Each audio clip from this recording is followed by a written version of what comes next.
এখন কি আমি 4 বাচ্চার বাবা, আমি আর তোমায় বিয়ে করতে পারবো? কেন বিবাহিত মেয়ে বিয়ে করলেই বা কি হবে? সম্ভব মানে ডিভোর্সড মেয়ে এটি তো পাইতে হইব, স্বামী বইতে তো হইব। পরিত্যক্তা। 4 বাচ্চা আপনি বুঝেন, 4 বাচ্চার কথা শুনলো অনেক মানুষ মনে করে 4 বাচ্চা, আপনি যে ওই অবাক করার একটা দৃশ্যগুলা বুঝলি তো। আপনি আমার কেউ কোশ্চেন করুক যে এই 4 বাচ্চার ভিতরে বিয়া দিতে হইব, যেমন কিছু কিছু লোক আছে না, অবশ্যই আছে।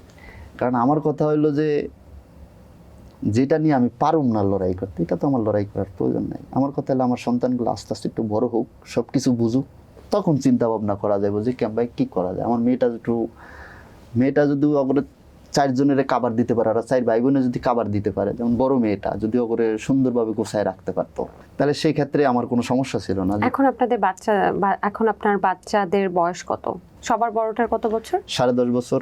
মেয়েটা এই তারপরে সিরিয়ালে, মেয়ে পরে সিরিয়ালে 10.5 9.5 এরকম 8.5